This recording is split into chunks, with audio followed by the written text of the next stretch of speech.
नमस्कार, खबरें अब तक में आपका स्वागत है। मैं हूं आपके साथ पवन शर्मा। खबरें अब तक में आज बात होगी अंबेडकर को मोहरा बनाकर दलित वोट बैंक भरने की तैयारी कर रही कांग्रेस की, सदन में हुई धक्का मार सियासत की और महाकुंभ में डंडीवाड़ा के महत्व की। इन सभी मुद्दों पर विस्तार से चर्चा करेंगे, लेकिन इससे पहले आइए नजर डाल लेते हैं इस वक्त की हेडलाइंस पर। कांग्रेस के खिलाफ थाने पहुंची बीजेपी सांसद, राहुल गांधी पर एफआईआर हुई दर्ज। संभल सांसद जियाउर रहमान और उनके पिता पर एफआईआर दर्ज, काटी गई घर की बिजली। मुंबई के समुद्र में नौसेना की स्पीड बोट ने 110 यात्रियों से भरी नाव को मारी टक्कर, 25 की हुई मौत। राहुल गांधी ने ऊंची आवाज के साथ की बदसलूकी, महिला सांसद कौनियांक का दावा। संसद परिसर में धक्का मुक्की, पीएम नरेंद्र मोदी ने फोन पर घायल सांसदों से की बात। बीजेपी के लोगों की भी जांच की जाए, बीजेपी नेता बिजली चोर हैं, अखिलेश यादव का हमला। कुलगांव एनकाउंटर में मारा गया 10 लाख का इनामी हिजबुल कमांडर फारूक नाली। असम में कांग्रेस कार्यकर्ता की मौत के बाद दिसपुर में धारा 163 लागू, सार्वजनिक सभा पर रोक। सोने चांदी की कीमतों में बड़ी गिरावट, 1000 रुपए सस्ता हुआ गोल्ड। शेयर मार्केट में बड़ी गिरावट, 900 अंक गिरा सेंसेक्स, निफ्टी में 280 अंकों से ज्यादा की गिरावट। हेडलाइंस के बाद एक बार फिर आपका स्वागत है खबरें अब तक में। तो चलिए शुरू करते हैं खबरों का सिलसिला और बात करते हैं अपने पहले खास मुद्दे के बारे में। संसद के शीतकालीन सत्र में लगातार हंगामा जारी है। संविधान को अपनाने के 75 साल के मौके पर देश की संसद में 4 दिन चली संविधान पर चर्चा एक ऐसे हंगामे पर आकर खत्म हुई है जहां संविधान की बात कम हुई और अंबेडकर का नाम सभी ने लिया।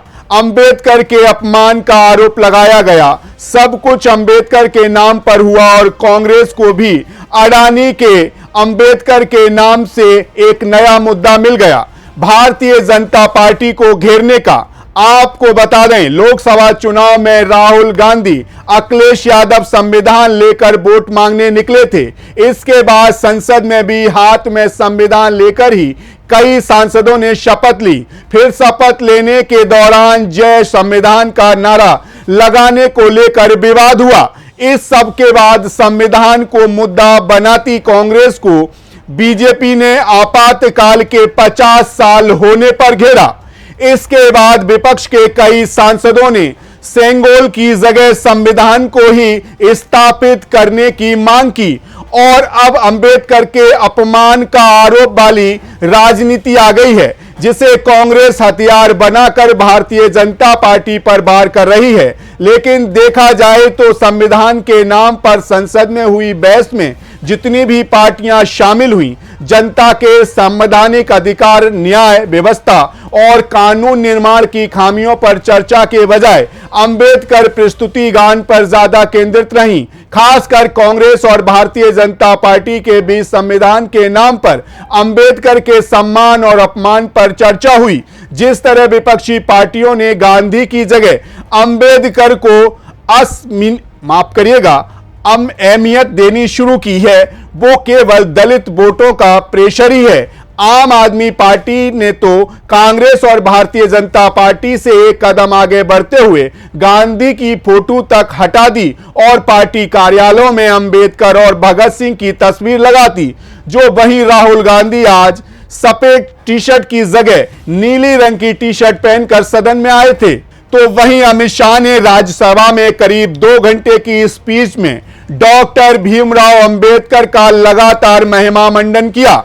इसी बीच कांग्रेस को लपेटने में वो ऐसी बातें कह गए जिसका दुरुपयोग करने का मौका कांग्रेस को मिल गया।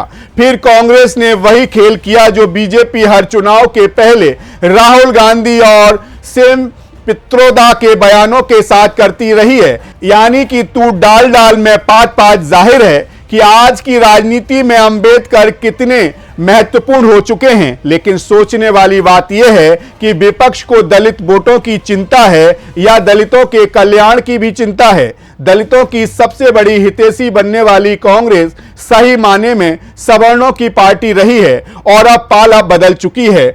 लेकिन जो राहुल गांधी भारतीय जनता पार्टी पर अंबेडकर का अपमान करने का आरोप लगा रहे हैं, उन्हीं राहुल गांधी ने बीते दिनों अंबेडकर का अपमान किया था, जिसका वीडियो भी सामने आया था। इसीलिए राहुल गांधी को पहले अपनी गलतियों को देखना चाहिए और यह देखना चाहिए कि जिस तरह उन्होंने सबसे पहले अंबेडकर का अपमान किया था, फिर उन्हें भारतीय जनता पार्टी पर उंगली उठानी चाहिए।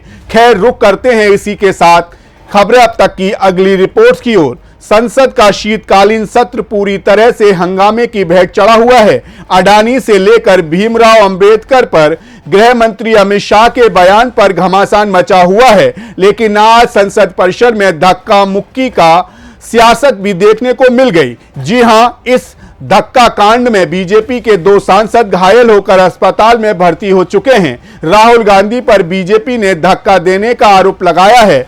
महिला सांसद ने भी राहुल गांधी के खिलाफ शिकायत दर्ज कराई है। लेकिन उधर राहुल और प्रियंका गांधी समेत पूरी कांग्रेस बीजेपी पर भी इस तरह के आरोप लगा रही है। इस बीच खबर है कि बीजेपी के एक और सांसद संतोष पांडे भी राहुल गांधी की धक्के की वजह से गिर गए थे।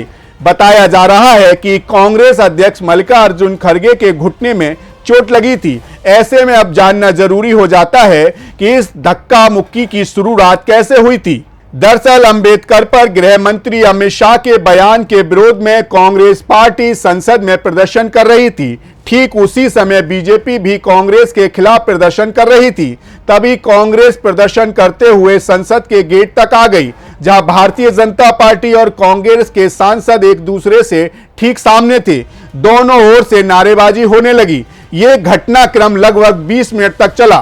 कांग्रेस का आरोप है कि भारतीय जनता पार्टी के सांसदों ने उन्हें रोकने की कोशिश की और उनसे धक्का मुक्की की। तो वहीं भारतीय जनता पार्टी का आरोप है कि इस बीच राहुल गांधी ने एक सांसद के साथ धक्का मुक्की की, जिससे वो भारतीय जनता पार्टी के सांसद प्रताप सारंगी के ऊपर गिर गए। इस धक्का मुक्की में सारंगी और बीजेपी के एक और सांसद मुकेश राजपूत घायल हो गए थे। वहीं प्रताप सारंगी के आरोप के बाद राहुल गांधी ने कहा कि कैमरे में सब कैद है, मैं सदन में जाने की कोशिश कर रहा था। भारतीय जनता पार्टी के सांसदों ने मुझे धकेला और धमकाया। खड़गे जी को भी धक्का दिया। वहीं कांग्रेस अध्यक्ष खड़गे ने कहा कि भारतीय जनता पार्टी के सांसदों के धक्कों की वजह से उनके घुटने में चोट लग गई है। फिलहाल इस पूरे घटनाक्रम पर कांग्रेस सांसदों ने लोकसभा स्पीकर ओम बिरला को पत्र लिखा है, जिसमें इस घटना का पूरा ब्यौरा दिया गया है। इसी बीच खबर है कि इस घटना को लेकर भारतीय जनता पार्टी के सांसद राहुल गांधी पर एफआईआर दर्ज कराने की तैयारी कर रहे हैं। खैर, इसी के साथ खबरें अब तक में रुक करेंगे अगली खबर की ओर।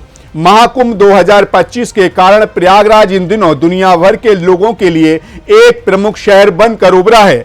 महाकुंभ मेला क्षेत्र को उत्तर प्रदेश का 76वां जिला घोषित किया गया है। महाकुंभ का आयोजन भारतीय संस्कृति और धर्म में सबसे बड़ा और पवित्र आयोजन माना जाता है। इस दौरान कई अखाड़ों, संतों और साधुओं की उपस्थिति इसे और भी खास बनाती है।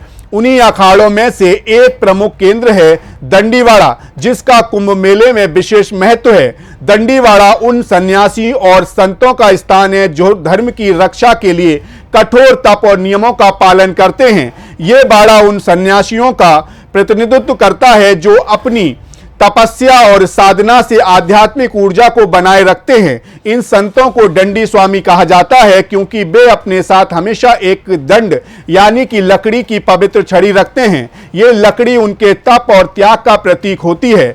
ऐसा माना जाता है कि दंडीवाड़ा के संतों के आशीर्वाद और उनके मार्गदर्शन के बिना कुंभ का पूर्ण स्नान अधूरा माना जाता है। उनका आशीर्वाद कुंभ मेले में आने वाले श्रद्धालुओं के लिए बहुत महत्व रखता है। आपको बताते चलें कि दंडीवाड़ा में वही सन्यासी शामिल होते हैं जो केवल ब्राह्मण होते हैं। उनके माता पिता और पत्नी के न रहने पर ही दंडी होने की अनुमति होती है।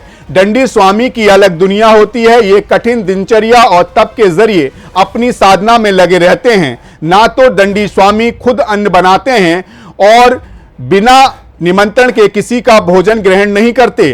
अब कोई ब्राह्मण या संत खाने पर बुलाता है तभी खाना खाने के लिए जाते हैं। इन पर खासकर मां लक्ष्मी के आशीर्वाद होता है। दंड स्वामी नारायण के अवतार होते हैं। कहते हैं कि उनके दर्शन से भगवान नारायण का आशीर्वाद मिलता है।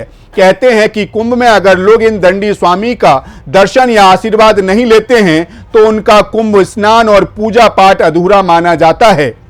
जाहिर है 12 साल के बाद 2025 महाकुंभ का आगाज हो रहा है। प्रयागराज में महाकुंभ का आरंभ 13 जनवरी 2025 से होगा और 26 फरवरी तक चलेगा। महाकुंभ भारत का महापर्व कहा जाता है। इस महापर्व के अवसर पर देश ही नहीं बल्कि विदेश तक से करोड़ों की संख्या में श्रद्धालु आते हैं। खैर, जाते जाते आपको एक और मुद्दे से रूबरू भी करा देते हैं। लोकतंत्र का मंदिर कहे जाने वाला सदन अब दिन पर दिन दंगल का अखाड़ा बनता जा रहा है। सजीदा बहस की जगह हंगामा और धरना प्रदर्शन संसद का केंद्र बन गया है, जो वाकई देश के लिए एक चिंता का विषय भी है।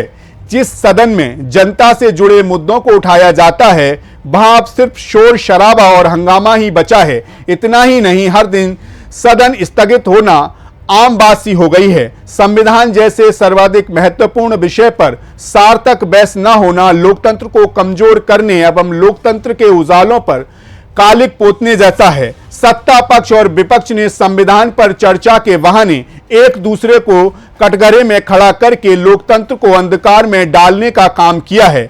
वहीं कांग्रेस संविधान पर चर्चा करते समय यह भी भूल गई कि वह अगर मोदी सरकार के 1 दशक के कार्यकाल की गलतियां गिनाएगी तो उसे भी अपने 4 दशकों के कार्यकाल की गलतियों का हिसाब देना होगा। संविधान पर चर्चा के दौरान जैसे विपक्ष ने सत्ता पक्ष पर आरोपों की झड़ी लगाई, वैसे ही सत्ता पक्ष ने भी विपक्ष पर आरोपों की बौछार की। लेकिन ये सब करते हुए पक्ष और विपक्ष दोनों ने संविधान की खासियत को बताने की जगह उसे अपनी राजनीति के लिए इस्तेमाल किया।